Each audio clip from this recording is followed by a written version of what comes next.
दोस्तों, आज हम बात करेंगे थर्ड आई से सहस्त्रार तक क्या होता है, इसका सफ़र कैसा होता है। पहले तो दोस्तों, मूलाधार से थर्ड आई तक का जो सफ़र है, पहले इसको जान लेते हैं। वो बहुत मुश्किल है, लेकिन दोस्तों नामुमकिन नहीं है। इसको पार करना बहुत ज़रूरी है। इसको पार किए बिना थर्ड आई तक नहीं पहुंच सकते हो। और यदि आप सीधा डायरेक्ट थर्ड आई पर पहुंच भी गए तो आप जानते हैं ये एनर्जी आपका क्या करेगी। इस एनर्जी को आप झेल नहीं पाओगे दोस्तों। ये एनर्जी अंदर से आपको तबाह कर देगी। इसलिए दोस्तों, आपको स्टेप टू स्टेप चलना होगा ताकि आप थर्ड आई की एनर्जी को झेल सके, क्योंकि थर्ड आई में बहुत पावर होती है। इसकी पावर को झेलने के लिए मन का शुद्ध होना, आपके शरीर का स्ट्रांग होना, थर्ड आई की एनर्जी के लिए इन दोनों का होना बहुत ज़रूरी है। अगर इन दोनों में से एक भी चीज़ नहीं है तो इस एनर्जी को आप झेल नहीं पाओगे, क्योंकि इस एनर्जी में बहुत तेज है, आग है। मैं आपको एक उदाहरण के तौर पर कुछ कहना चाहूँगी। जैसे कि आपने एक छोटा सॉकेट बोर्ड देखा होगा, और उस छोटे सॉकेट बोर्ड में यदि हम कुछ पावर की चीज़ चलाएं तो जाहिर सी बात है कि वो छोटा कम पावर का बोर्ड तो फूक ही जाएगा, जल जाएगा, क्योंकि बिजली में बहुत आग है।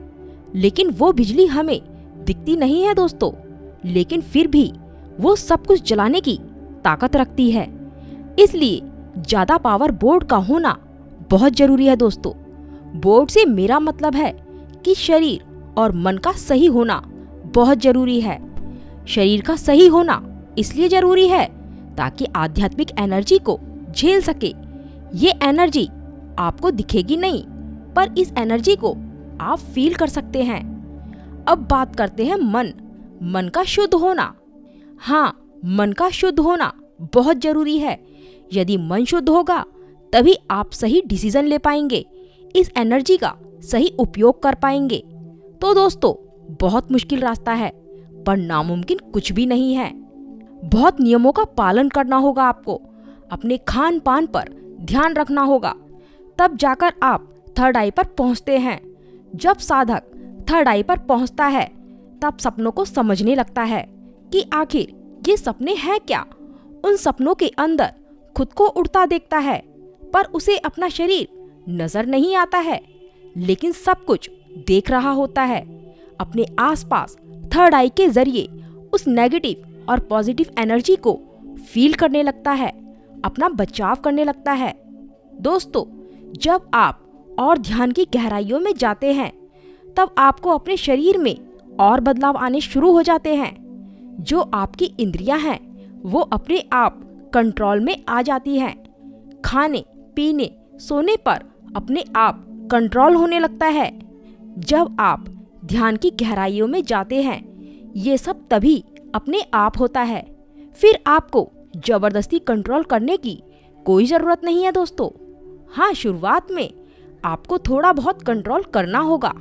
जब साधक को अपने अंदर बदलाव नजर आते हैं तब उसे अपने अंदर जड़ और चेतन का अनुभव होने लगता है। उस प्रभु अंश का बोध होने लगता है। उसके अंदर ज्ञान का प्रकाश जगमगाने लगता है।